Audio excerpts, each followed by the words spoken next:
Those male people, they don't know any Han, okay? Yeah, Han Chinese, huh? And they speak Miao dialect. The teachers teaching, they don't understand at all. And think about how complicated this concept is. Two numbers, two-digit numbers, units digit, and the tens digit, and the difference between two numbers. For those kind of problems in the city, they feel this is too easy, okay? Because they have those kind of background. But for the people in those remote mountainous regions, it's out of context. And also, I remember there's some kind of verbal problems talking about, okay, you have how many airplanes, you have how many cars, and you have how many TVs. Then you calculate. They haven't seen any airplanes. They haven't seen any TVs. Okay? I'm just talking about the math problems. I even remember I read a 中文 talking about Hudson River. Think about those people over there, never heard about United States, never saw a car, and talking about the Hudson River, but no content about where they live. It's all about outside, about the cities, about the city lives. So that's why I say the curriculum is not relevant to their life. In 1970s, during the Mao Zedong's time, one of the major components in the Cultural Revolution is education revolution. They promote, you have to popularize the basic education, means elementary school education. They built many, many village-level schools. They want to change the curriculum to more relevant. You know, like how can you measure a yard? You know, the yard is for to raise a pig, something like this. But after Deng Xiaoping in the power, he said those village schools, you know, it's low quality. Even they can come to the school, they learn little. We don't want this kind of school. We want the people to become more modernized. So he closed down 1/3 of the number of the schools. It's nationwide in China. Immediate impact is the people living in the village, they don't have the school to go. And they change the content, okay, change all the content. And the nationwide is just only one set of the textbook. And this textbook is for the city model, for the city people to use, because those people are in power. They want to send the children to the United States. If we have the curriculum in such a low standard, how can you pass the English test? How can you come to the United States? It really depends on who is in power, whom those people represent. For the Miao people, for the people in the poor, they don't have voice. They cannot even write. 好的。好，谢谢你们啊！我到学校去看看哈。You have to ask, what kind of society you aspire to? Education is for a certain small number of the people, the elites, they want to go to the United States. Or is for the masses of people to be relevant to their life. Education is for whom? And education is for what? Education is for a small number of people to become very, very rich, or the education is for a society to become more equal.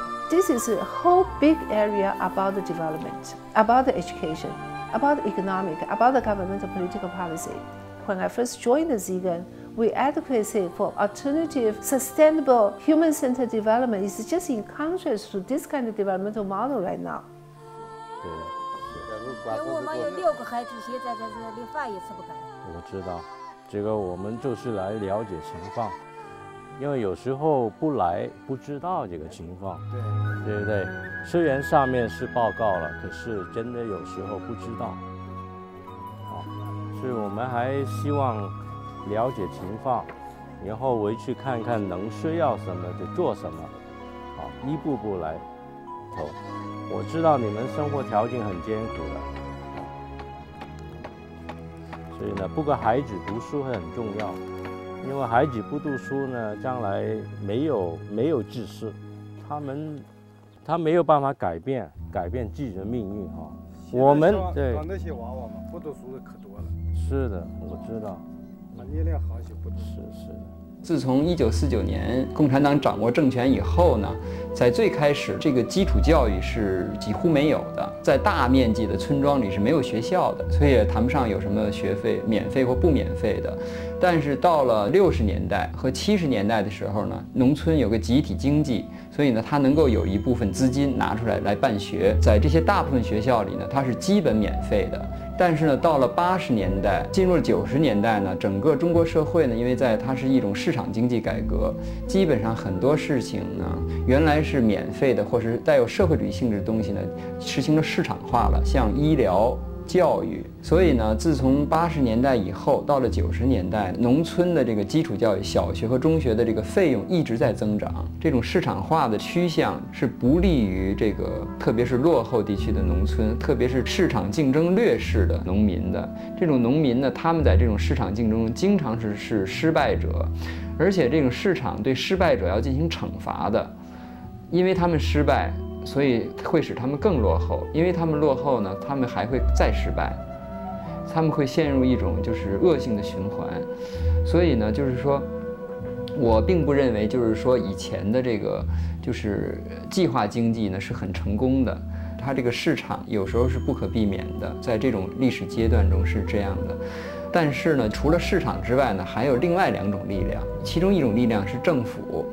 政府呢会对市场呢做一些调控 ，the government regulates the market， 这是第2种。还有第3种力量，我想是更重要的，就是说是一种市民社会或者说 civil society。我想就是说，非政府组织是这个市民社会一种最典型的代表。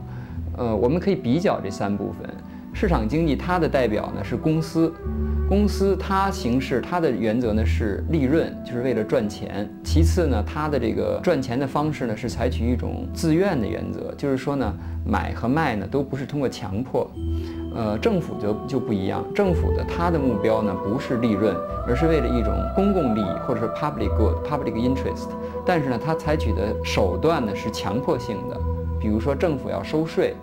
政府要执行一种法律，而且它后面是有暴力作为保证的。所以公司和政府、市场经济和行政的确是矛盾的。但是这个第3方面呢，公民社会或者是非政府组织，它是非盈利的 non-profit。另外呢，它的手段呢是 voluntary， 或者说是自愿的、非强迫的。它结合了公司和政府的2方面那个优势的那个方面。但是呢，对于贫困地区的农民，从他们非常稀少的这个自然资源，从他们这个已经恶化的生态环境来看呢，市场经济呢只会恶化他们的地位。他们需要一种和市场能够取得一种平衡的力量，比如说为长远做打算，为集体做打算，或者说为人的尊严和民主。因为市场经济是只认钱的。在市场经济里本身呢，并没有人的尊严，所以我觉得在市场经济之外呢，还要有一种对人本身的一种尊重。而这个市民社会呢，它是整合这个社会的一个很关键性的东西的，它是市场经济和民主的一个妥协，而且这种妥协能够为了使它能够向更民主的方向转变呢，市民社会，特别是像 NGO 这样的组织，是一个很重要的因素。Basically, I think there are several different kind of organizations. One is, of course, the charitable organizations, and then some are very well endowed, like Ford Foundation. They have a lot of money to give out grants and all that.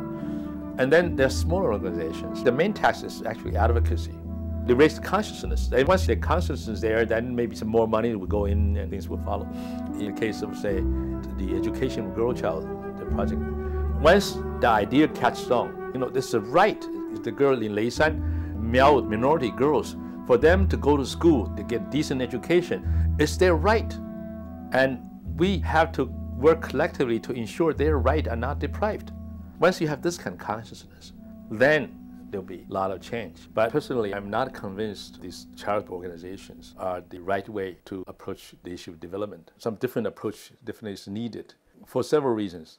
Number one, this is very clear to observe. Whenever you see that it's a very popular place for charitable organizations, normally those are the places that are really messed up. These are the places that tend to stay very backward, very dependent on aid, on relief. There seems to be this correlation. So the question of dependence